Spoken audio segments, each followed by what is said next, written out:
各位弟兄姐妹，大家平安。很感谢我们再次来到神的圣殿当中，我们一起来敬拜赞美他。特别今天我们有许多的青少年来到我们当中，跟我们一起参与在主日礼拜当中。更特别是刚刚有说今天2堂的礼拜都是由他们来负责所有的服事，所以牧师在邀请大家，我们再一次用一个掌声来鼓励他们。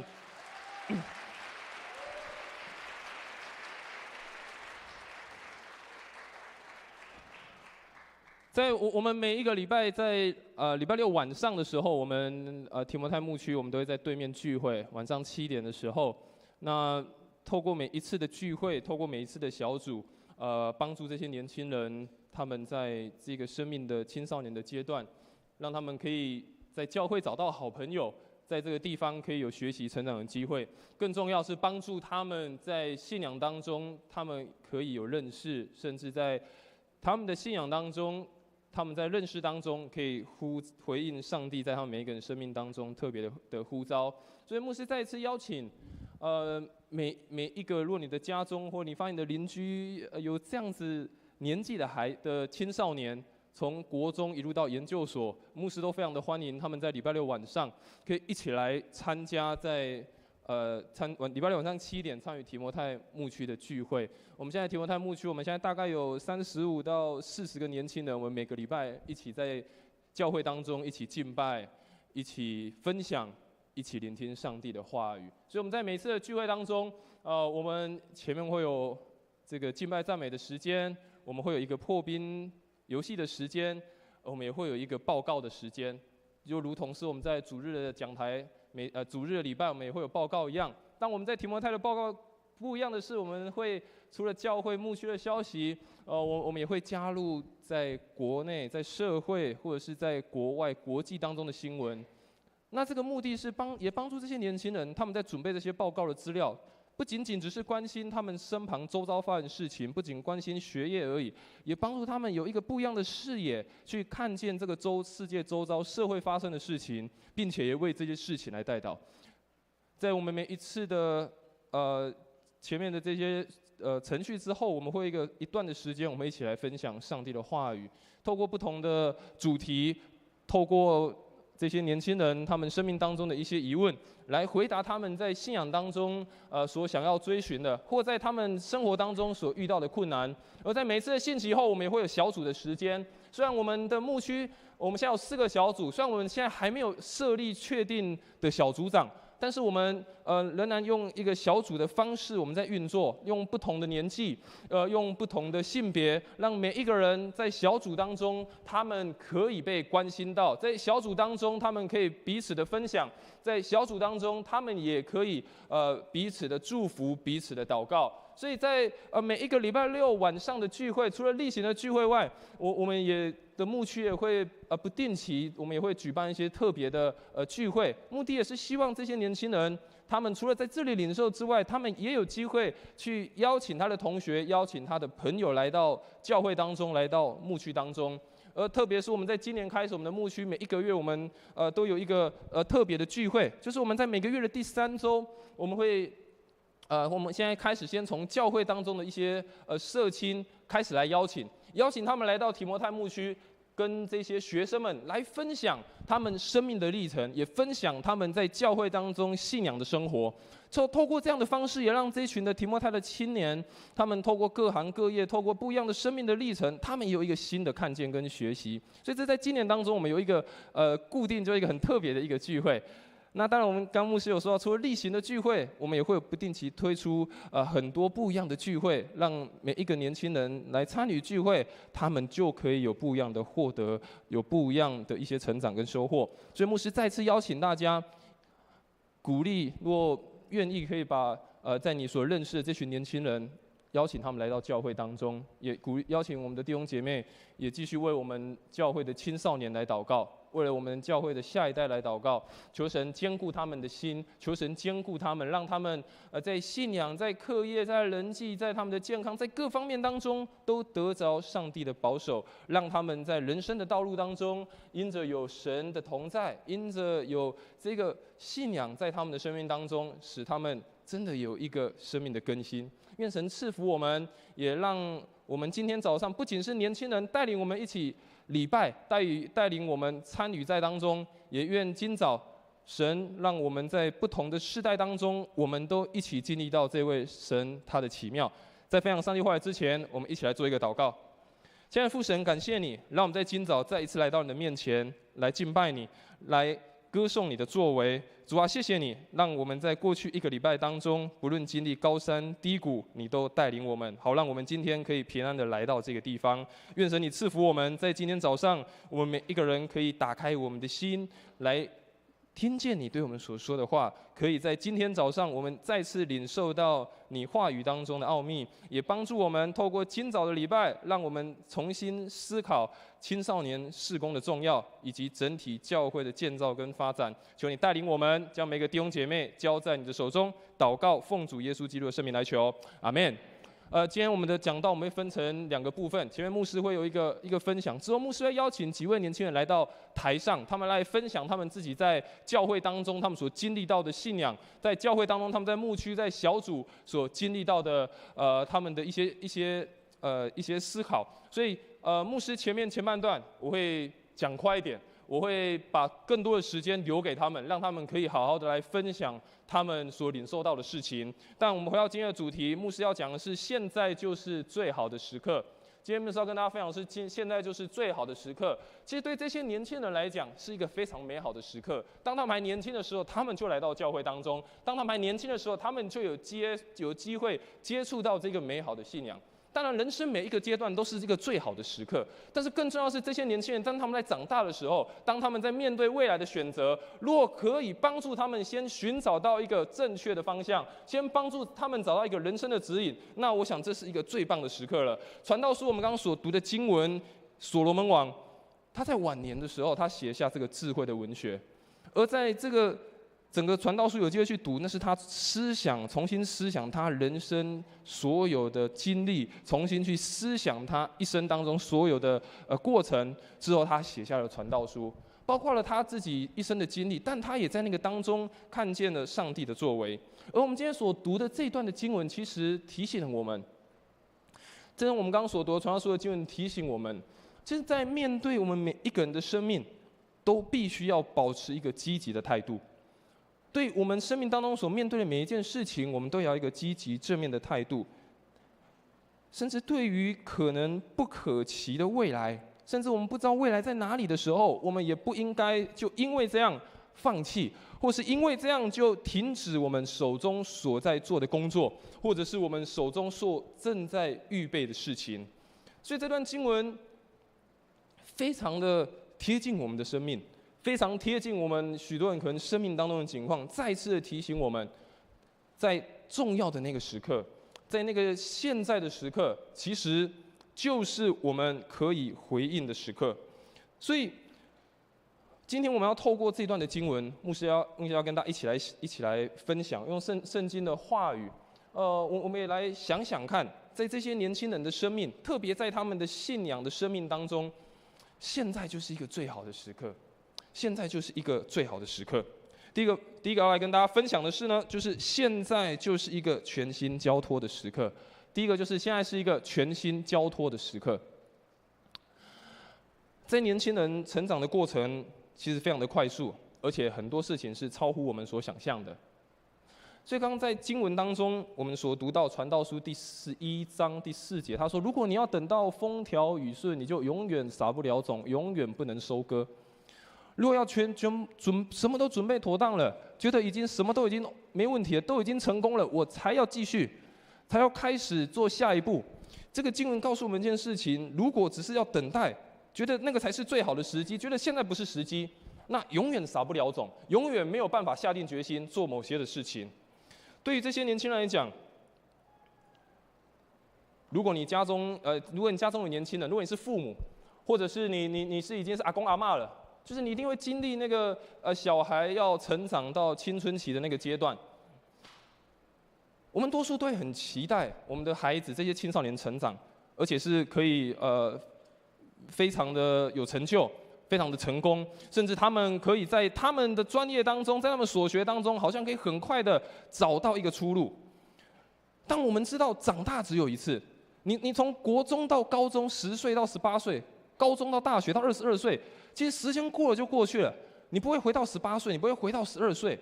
时间过去就过去了。生命的成长只有一次，学习的阶段其实也一次。你国中就一定要到国中，国小一定要到国中，国中要到高中，高中要到大学，学习的历程也是只有一次。但是更重要的那个关键，帮助他们认识信仰的历程，可能也只有一次。有些人觉得没关系，以后再来相信就好，没关系，以后再来接触就好，没关系，不急。但我们要知道，这些孩子长大很快，这些年轻人长大很快，他们接收到的讯息也很快，他们成长只有一次，不会回头的。信仰进到他们的生命当中，我们也必须在那个很关键的时刻就给予他们。现在是我们学习全心交托的时候。我知道大家会有很多的担心，觉得那会不会跟不上？这些年轻人以后怎么办？但这时代的年轻人，我们知道他们也在认识2个主。这个时代的年轻人也在认识2个主，一个是我们这个独一真神这位主，另外一个他们在认识这个社会的主，认识这个社会价值观所带给他们的影响。社会的价值告诉他们，你要成功，你要赚大钱，你要有好的学校，你什么都一定要第一。于是你看到这个社会很多的人都不断的在追求这些事情。但是更重要，回到我们的信仰当中，我们知道我们人生不论高山低谷、顺境逆境，都是有这个主在带领。在这个时代的年轻人，他们也同样在认识，特别在这个青春期、心理、生理在成长、在摸索的这个阶段，如果我们可以让他们有更多的机会去认识到、接触到这个信仰，我想这对他们会是人生当中很大的一个帮助。所以这是一个让我们学习全心交托的时刻，把这些孩子交在神的手中，把这些孩子带领他们来到信仰当中。我想对他们的生命会有一个很大的改变，会有很大的一个影响。第二个，现在也是一个全心倚靠的时刻。第二个，现在也是一个全心倚靠的时刻。刚的经文在第5节说：“你不能了解新生命怎么样在孕妇里生长，你也无法明白创造万物的上帝怎么样工作。”刚经文说要撒种，不要等待，那是一个交托，就撒种了。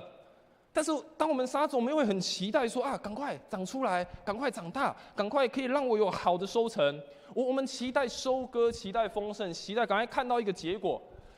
但是更重要的是要亲近神，认识神，而且在整个环境的变迁非常的快速，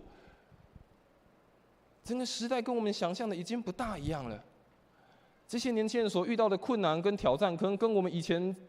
我们是学生，我们是青春期的时候，可能遇到的事情不一样了。但重要的是要专注在背后的上帝。如同刚刚经文说，你不知道这个创造宇宙万物的上帝是怎么运作的，你不知道这个创造天地的上帝他是怎么样去行他奇妙的作为的。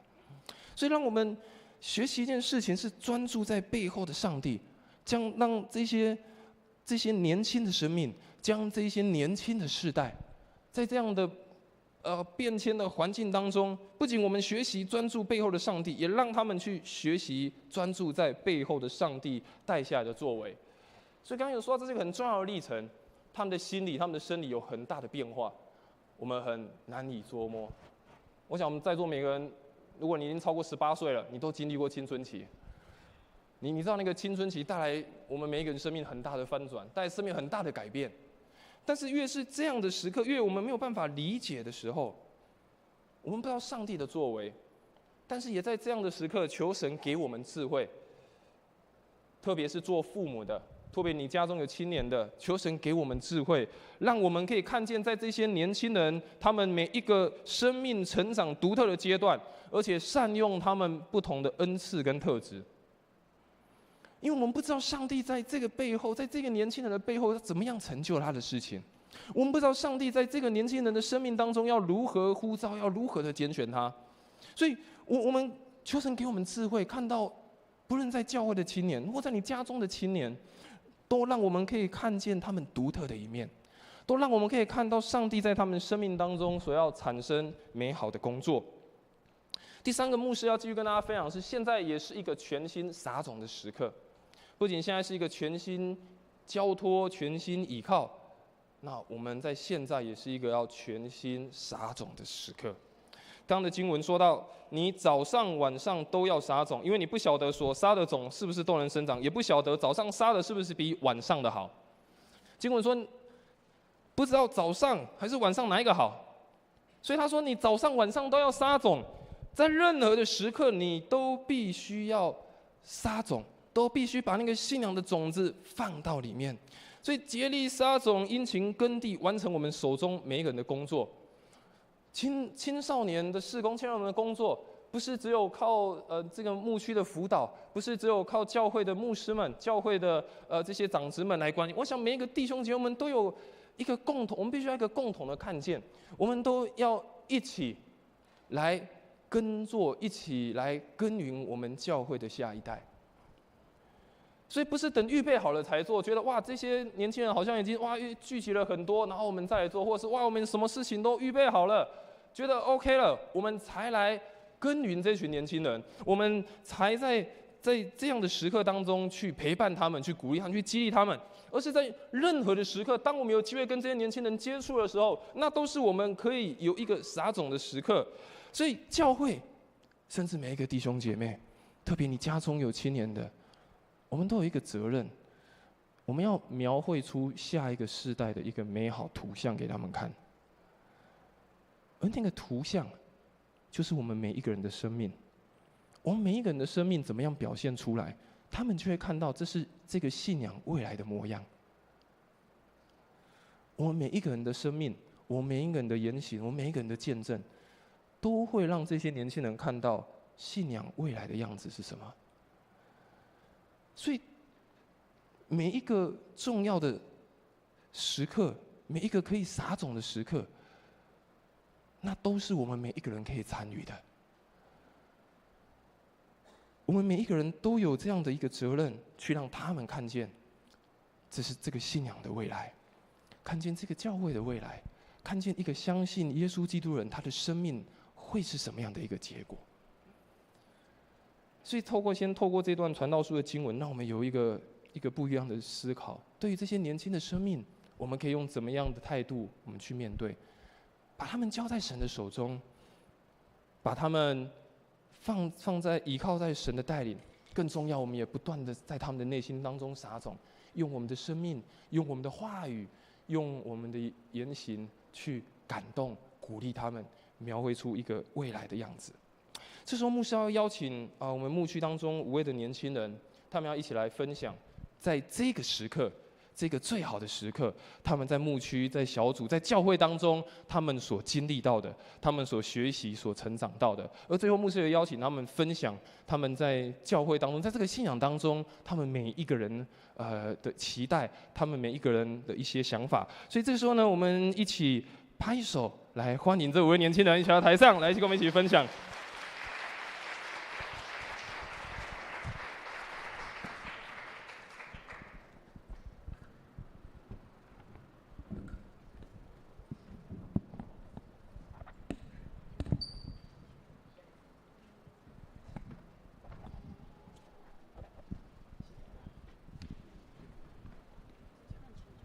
好，我先请他们自我介绍。OK， 我先请他们自我介绍。那介绍完之后，我们再来一个一个来分享一些他们所在这个过程当中他们所领受到的一些想法。好，那先请你们自我介绍，好吗？好，那你们要怎么介绍？从中。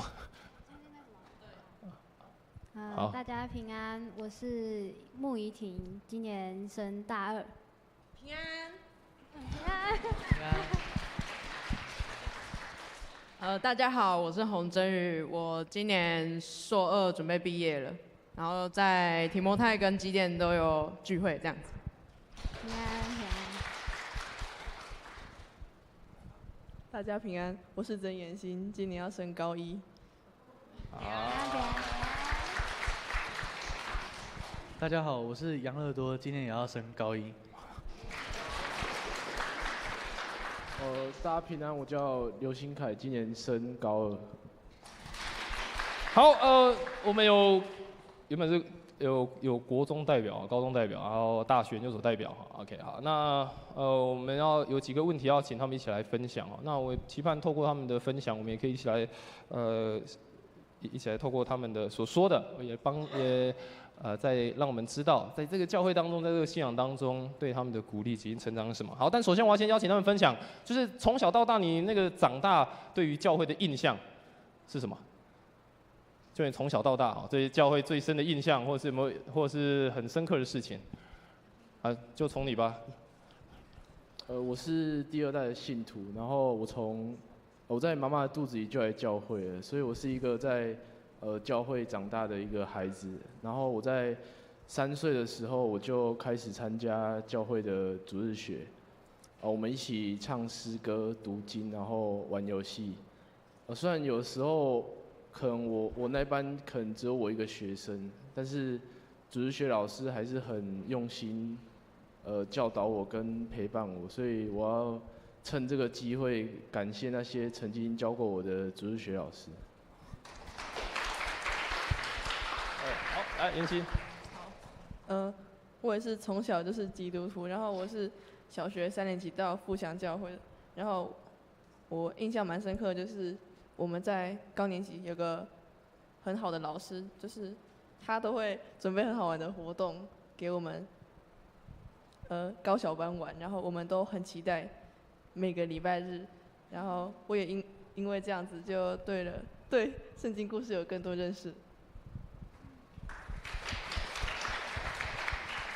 我是从小就也是在教会长大的孩子，但我这一代的话是第5代基督徒，但因为从小来到教会，对这个信仰还没有那么熟悉。那时候来到主日学的时候，就觉得说，就只是礼拜日来到教会，然后认识朋友，然后看到朋友就很开心，跟他们一起唱诗歌，然后那个上圣经的故事，就会觉得说，每个礼拜都在期待说，我下个礼拜我一定也要来。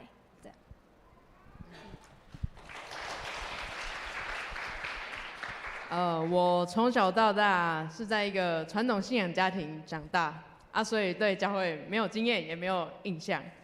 那我只知道，我身旁的基督徒朋友们都有一个很特别的气质。那他们很为他人着想，然后非常的关心对方，然后遇到挑战的事情，然后总能很坚定的跟对方说。一定会过去的，这样子，我就觉得是什么样的信心，让他们有这样的态度。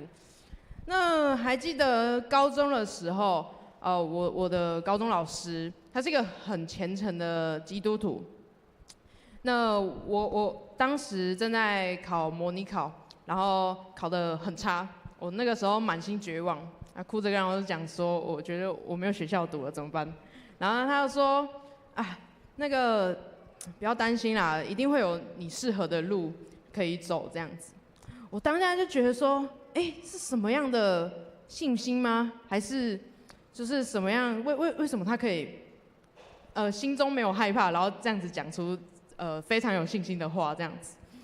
然后再来是在学测之前呢，老师请全班同学写下自己理想中的大学。那他想要回家的时候，为我们班上30位同学一个一个祷告。那大家也知道30个同学要有30个版本的祷告，我就觉得非常的不简单，然后都要客制化，就是可能这个要上台大，那个要上北大，对不对？对，然后就觉得怎么可以这么用心？然后我就觉得说，可能是他的信仰去影响到他看事情的态度，然后，对，然后，所以也埋下那个对基督教好奇心的这个种子。那到了硕士的时候，我课业压力非常大，然后曾经就怀疑说，我能力是不是不足这样子。然后我就看到一部影片，他就说，不管你是什么样的人，上帝都爱你。我就想说，真的吗？我不管是怎么样的人，上帝都爱我吗？然后我就开始去参加线上团契啊，因为线上团契就可能在解经的部分呢就没有那么详细，所以我就想说，那我要快点去教会，教会应该可以得到更多的资源可以教导，然后所以我就第一间教会就来到了富强教会。那后来呢，我参加教会活动，我最期待的一件事情就是星期日的时候来提摩太的查经班，因为每次我都带着好奇心，然后来去看到底上帝是怎么样的一个上帝这样子。然后对，就是这就是我信仰的历程这样子。好，谢谢。好，最后一个，这也是小时候就在妈妈肚子就来教会的啊。那你也分享长大对教会的经验或者印象。好，我就是从小到大都在教会长大。我觉得可能就是从小到大都在教会长大，就没办法像第一代基督徒这样来教会，可以突然感受到别人就特别的温暖跟有爱。可能从小就都在这种环境下长大，就可能我比较幸运吧。对。但同时又觉得说，因为从小就是每个礼拜6日都会来教会啊，然后很多时间都会待在这里，就会想说，小时候这样都不能出去玩，然后现在同学有约时间也都会卡到，然后再加上好像现在对神也还没有什么特别的感觉，就会觉得说，对，就对信仰会有很多疑问。怎么办？你还是来教会？但提摩太还是有很多朋友小组，像我们小组的导师佩伦，最爱你了。好，然后还有很多朋友，所以我来教会都还是特别的开心的。OK， 好。你们刚刚分享是小时候嘛，对不对？主日学，然后真理比较特别是长大之后，大学研究所才信主。OK， 那你们现在到年轻的这个青年的这个阶段，在参加提摩太牧区，或是到你们这个阶段，你们可以分享看看，就是你们在牧区或者是在小组有没有很印象深刻，或者是让你觉得很有趣的经验？你先好了，感觉你有很多话可以说。像这次要带那个儿童主日学，然后我这次分配工作是演戏，然后我们就会提前1个礼拜到教会，然后大家还有提摩太的同学一起来演戏这样，然后就会感受出所有人都很认真在做一件事上面，然后大家一起合力协助跟帮忙，我觉得这在其他地方感受不到的。看一下。对不起，对，然后还有带小朋友上可以学习到很多不一样的事情嘛，像去年有去口皮教会带比较偏山区的小孩子，然后就会感受到不同的文化，然后价值观，学习到很多东西。谢谢。好，真宇呢？什么印象深刻的事情？我觉得参加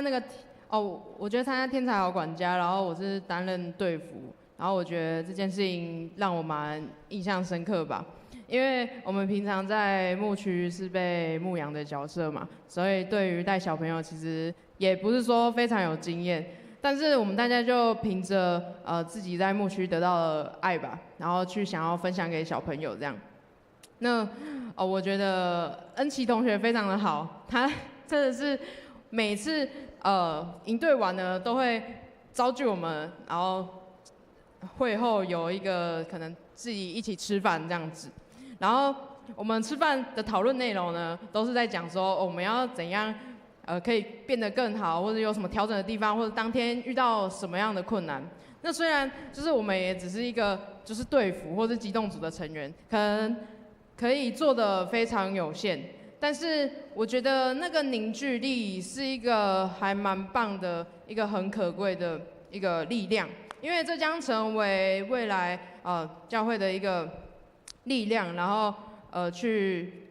成为就是可以让我们就也期待啦，我们青年未来可以成为具有影响力的一份子，在这个教会之中，这样子。OK， 好，来一题。我印象中最深刻的就是我们每一年都会有1个月会去生活营，去生活营的时候会看到我们很多青少年们就是在外面生活跟在教会生活的方式是不一样的。你会觉得说他们离开了自己的家，离开了教会，那个野性直接是发挥出来的，就直接跑来跑去，不然就是球啊什么什么就直接丢，那活力真的很充沛。虽然他们每次看到他们说那么年轻，我之前那么年轻的时候也没有这样，但是看他们像比如说养乐多，不然就是静安他们，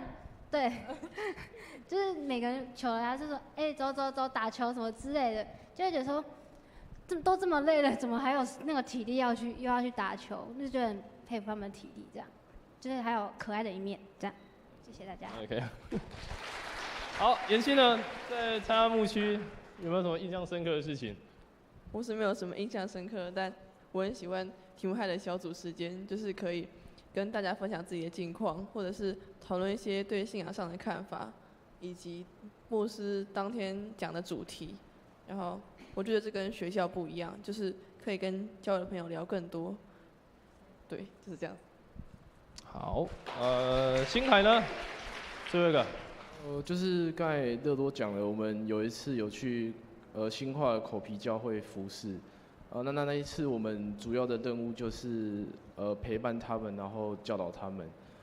对我来说，就是他们那边的弟弟妹妹就像，他们那边的小朋友就像我的弟弟妹妹一样，就是很亲近的感觉。然后我们也一起唱诗歌、读经，然后一起演戏。也做了很多事情，然后最让我感动的就是，除了我们自己提摩太牧区的服事之外，我们也看到口皮教会的青年们他们衷心的服事跟付出，这是我们提摩太牧区也是值得学习的。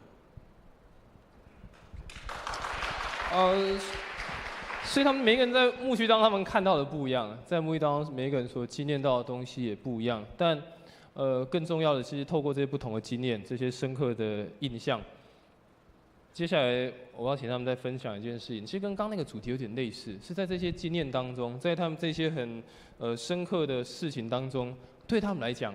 他们最得着成长、最得着帮助的事情是什么？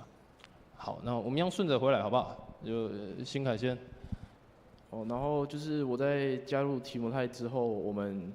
有很多的小组时间。那在这当中，我们会彼此分享生活的点点滴滴，然后不论是好的还是坏的，我们大家都会互相带导跟扶持，然后成为彼此的帮助。然后在另外一个就是在敬拜团的服事当中，也让我有很多的学习，就是从下午一开始练团到晚上的敬拜，领唱的人跟乐团的配合，每一个地方都看到大家的用心，不论是领唱的人，或是乐团，或是驻唱，或是音控，都可以看到圣灵的带领。那最让我感动的就是在敬拜当中看到牧区每一个青年人在敬拜的时候都举起双手来赞美神，对，这是我最感动的一个地方。好，妍希呢，对来讲的有没有什么样子学习到或成长的？我在提摩太敬拜团里面担任领唱，其实刚开始的时候我都只敢唱很小声，不敢大声唱出来，因为我觉得我声音很难听。但是后来我就慢慢有信心，所以就愿意大声唱出来敬拜神。所以我觉得我进步最多的就是变得比较有信心一点。OK， 好，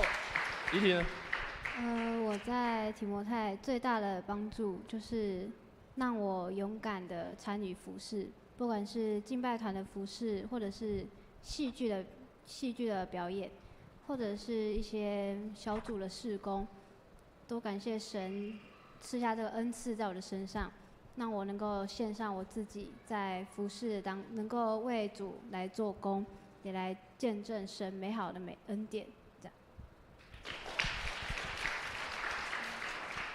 样。首先我非常感谢提摩太牧区有很多跟我年纪差不多的人，然后可以陪我，不仅是玩乐，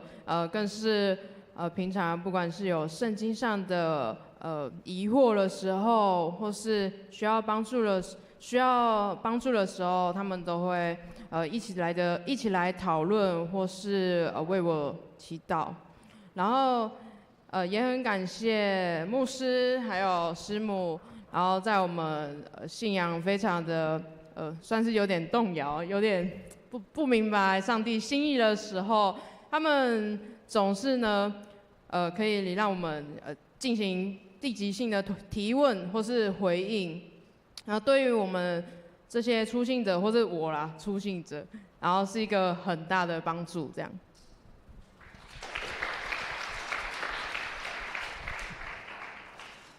我是觉得在提摩太听瑞平牧师的讲道的时候，是真的可以学到东西，就是因为他会围绕我们年轻人需要的主题来讲，然后也可以从中间跟生活结合，还有时间都抓得非常好，因为其实现在年轻人只要超过20分钟就会开始打瞌睡或偷玩手机了。然后另外还有就是，我觉得提摩太的小组真的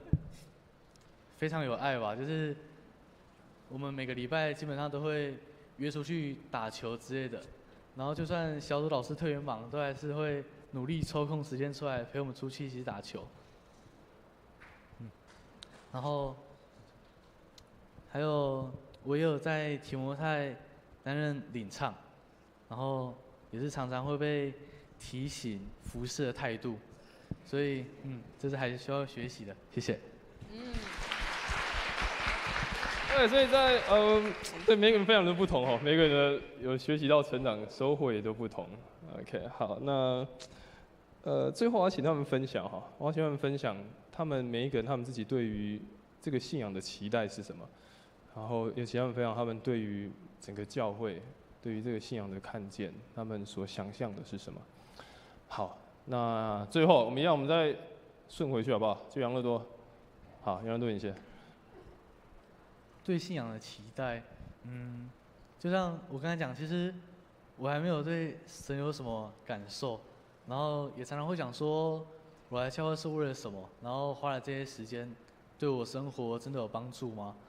还有，看一下，对不起，就是有时候前面在敬拜，然后看到旁边的人突然圣灵充满，然后眼泪这样流出来。就会觉得，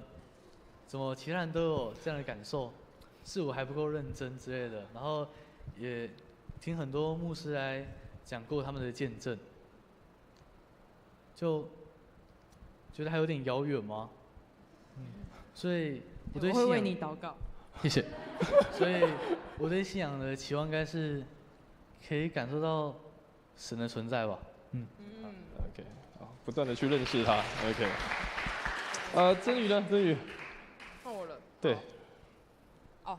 就是我不知道大家对来教会想要得到什么，或是就是对，就是想要得到什么。但有些人可能来教会是来社交的，想说交个朋友很好嘛。然后有些人想说是来休息的。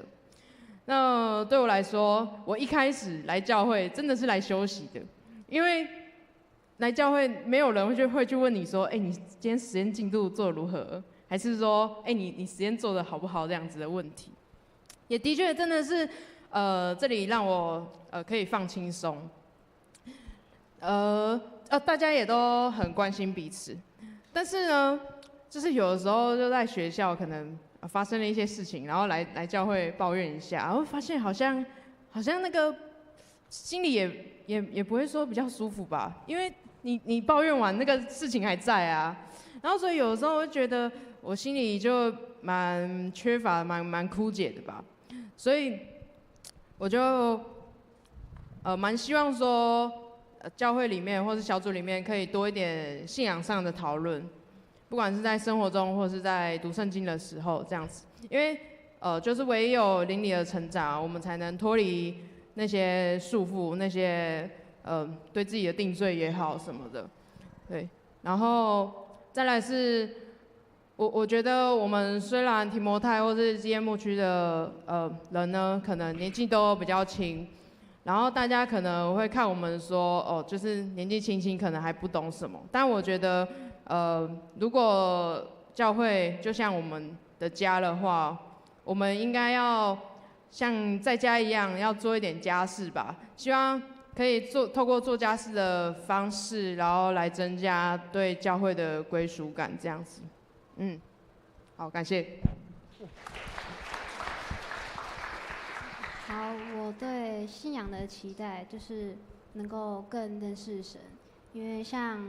跟杨乐多刚才讲的，之前来到教会就会觉得说，来到教会，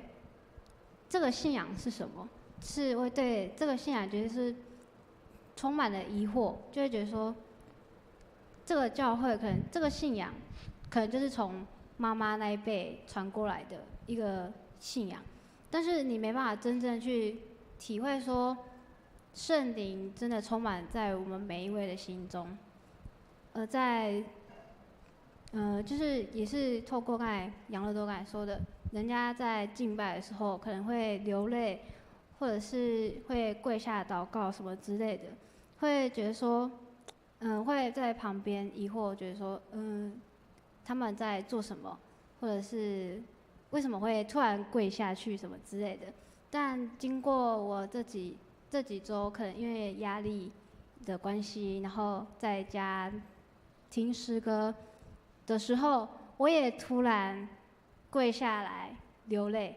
那时我就体会说，原来这就是圣灵充满的感觉。对，谢谢大家，就是这样。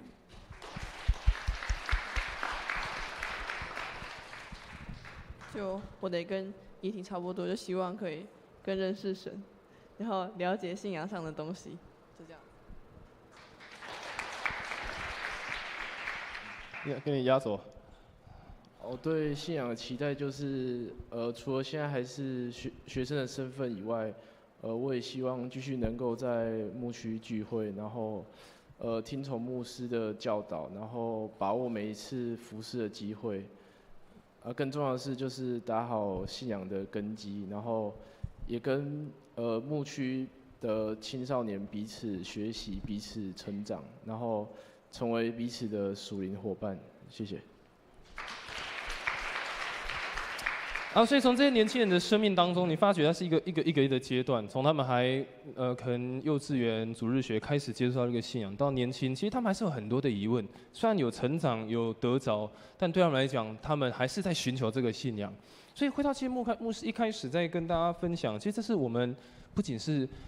这个陪伴这群青少年的牧师们，或者是这些同工们，其实也是给我们每一个人很重要的一个提醒。所以让我们可以在不同的世代当中，我们一起学习去经验到共同的上帝。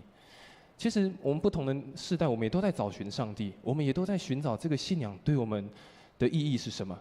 但是当我们更认识信仰，当我们真的寻求到这个信仰对我们每一个人生命当中重要的意义跟感动时，我们就可以在不同的世代当中，我们都经验到这位又真又活的神。所以我们不只是如同真宇刚刚说的，或是他们很多人分享，他们在这里参与服事，我们不仅装备他们，我们不仅让他们参与服事，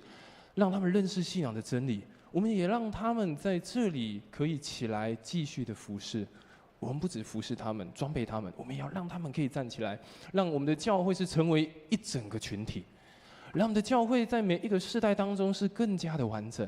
让我们在不同的世代当中，我们一起经历到上帝的奇妙作为。所以，让我们在不同的世代，我们可以在共同的话题体验到上帝的奇妙心意。虽然他们说我觉得上帝离我很遥远，我可能还不是那么认识神。我想有时候我们也还是会发出这样的疑问。就是我们还是不知道上帝的作为是什么，但是这是我们可以一起分享的话题，这是我们可以一起经历到的。当我们经历到上帝的作为，当我们在寻求上帝的时候，这成为我们不同世代当中我们可以共同诉说的，我们可以共同经验到的事。这也让我们的教会，让不同的牧区、不同的小组、不同的弟兄姐妹，我们都可以一起经历到，哇，就是这个时刻，现在就是一个最好的时刻，让我们去可以看到上帝的作为，看到上帝在每一个人生命当中所要带下来美好成长的结果。所以最后牧师邀请大家，我们一起用念这段经文来当作是我们今天整个分享的一个结束。我们一起来念这段的经文，来请上帝能以运行在我们当中的大能成就一切，远超过我们所求所想的。愿他在教会中，并在基督耶稣里得到颂赞，世世代代，直到永远。阿们。愿上帝的大能大力在我们的教会当中不断的运行，在世世代代当中，我们都可以称颂他的名，直到永远。愿上帝赐福我们教会的提摩太这牧区的青年，愿教会赐福我们教会当中所有的这些年轻的世代，也赐福在我们教会不同的世代族群当中，让我们都一起经历见证到上帝美好的作为。更重要，也让我们每一个人的生命互相的影响，互相的见证，一起诉说上帝美好的心意。特别我们也成为一个榜样，让这群年轻的世代更加看见一个，这就是未来信仰美好的图像。我们再一次拍手来谢谢这5位年轻人今天来跟我们的分享，谢谢你们。好，不用帮你。好，这时候牧师要邀请大家，我们一起唱一首回应的诗歌。之后我们在回应诗歌后，我们一起来公祷。公祷后，我们就一起预备来奉献。我们一起用这首诗歌《炼净我》来当作是我们今天回应的诗歌，让我们在不同的世代当中，在我们不同对上帝的经验当中，我们也仍然对神说：神炼净我们，让我们将所有的一切都交在你的面前，让我们可以更加的爱你，顺服在你的心意当中，好使看见你的大能作为在我们每一个人的心中来显明。我们一起唱这首诗歌，来成为我们回应的诗歌。炼净我，使我更像你；吸引我，使我更爱你。所有梦想和骄傲都放在你脚前，我要完全顺服，献上生命，完全为你用。献上生命，完全为你用。放下自己，愿你的荣耀，全心跟随，活出你呼召。父神，我只愿为你活。再次唱副歌，献上生命，献上生命，完全为你用。放下自己，愿你的荣耀，全心跟随，活出你呼召。父神，我只愿为你活。我们一起来为几件事情来祷告。第一件事情，我们为了我们年轻的世代来祷告，不论是教会这群年轻人，也为了你在你家中的年轻人来祷告。求神赐福，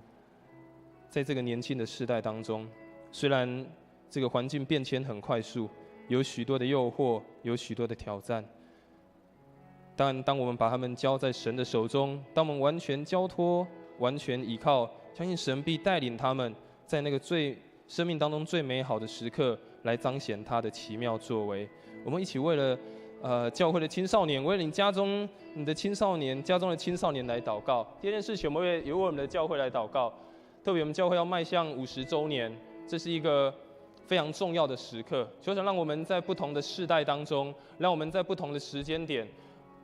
都继续见证上帝美好作为，也在不同的世代当中，我们一起学习，彼此合一，彼此来服侍，彼此祷告，也彼此祝福，将我们的教会交在上帝的手中。第二件事情，我们为了教会当中需要弟兄姐妹来祷告，求神来帮助他们，赐福他们，让他们在人生当中的不同境遇，在不同的挑战当中，仍然有神的同在作为他们最大的依靠。我们一起开口为这几件事情，我们一起开口来祷告。主啊，我们谢谢你，主啊，在我们的同在当中带领我们，让我们在这个看顾当中，谢谢你帮助我们，好让使我们在这次的同在。主啊，赐福我们，让我们在你的看顾当中，赐让我们在世的恩典的保守，赐福在我们的里面。主，谢谢你是在我们的同在，感谢你是帮助我们的神，是带领我们。让我们这个时候，所以我们相信这是这个时刻，在这里前什么像这样是帮助我们，主带领我们在我们的看顾当中。谢谢你是在我们的时候，谢谢你，谢谢你。亲爱的父神，我们再次来到你面前，向你献上我们的祷告。主啊，求你帮助我们，